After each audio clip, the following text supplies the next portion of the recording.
Please subscribe.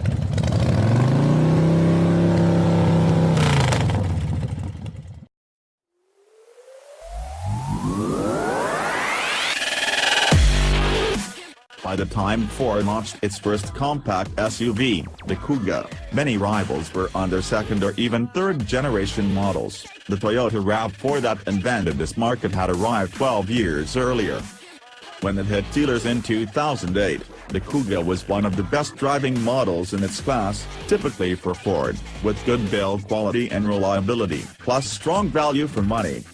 As with many rivals, the Kuga was mainly designed for road use, despite being related to the contemporary Land Rover Freelander 2.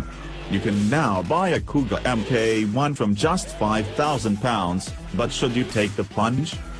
The Kuga reached the UK in June 2008, in 2.0 form and with a choice of Zetec or titanium trims.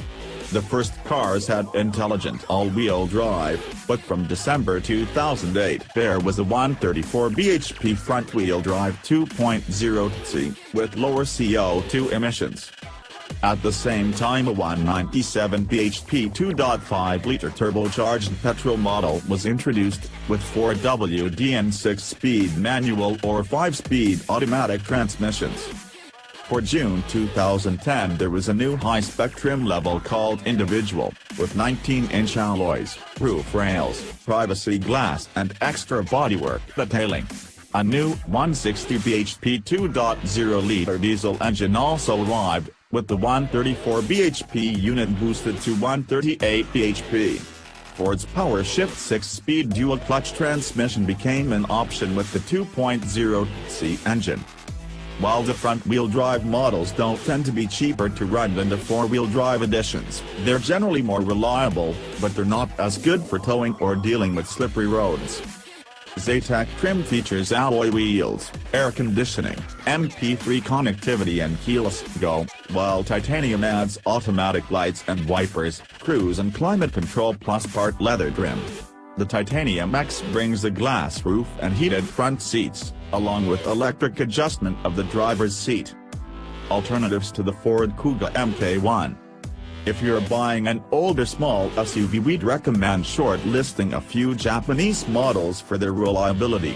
They're not the cheapest alternatives, but if you buy a Nissan Qashqai, Toyota RAV4 or Honda CR-V you'll be rewarded with a car that should be cheap to run and very practical.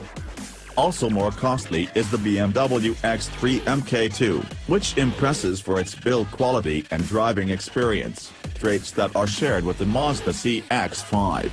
The VW Tiguan is worth a look, too, but the best all-rounder according to our driver power satisfaction survey results is the Skoda Yeti, which offers a brilliant blend of reliability, versatility, build quality and efficient engines. What to look for? Rear lights. The seals for the rear lights tend to perish, allowing moisture in, so condensation forms inside the clusters. Even new light units can be the same. Rusty wheels. Alloy wheels of all sizes tend to corrode. Within less than a year from new they could look unsightly. The machine faces suffer the worst. Cabin trim. Some interior trim tends to wear quickly, especially the gear lever gator. The seat trim can also wear, even if it doesn't. Creaks aren't unusual. Window seals. The window seals can squeak where they come into contact with the glass. Buy some rubber care stick, such as gummy fledge, to quell the racket. Interior. Designed with flair and using high-quality materials, the Kuga's cabin is a great, up front at least. But occupants sitting in the back won't like the limited head and legroom. While the boot isn't as spacious as a Focus is, it'll hold just 360 liters, or 1,355 liters with the rear seats folded. Running costs.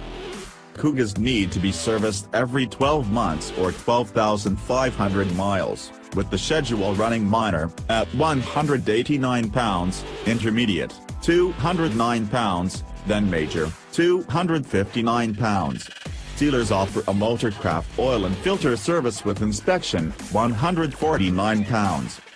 All engines have a cam belt that needs replacing every 10 years and 100,000 to 120,000 miles.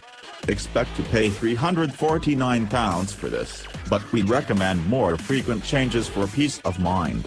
Expect to pay an extra £150 for a new water pump at the same time.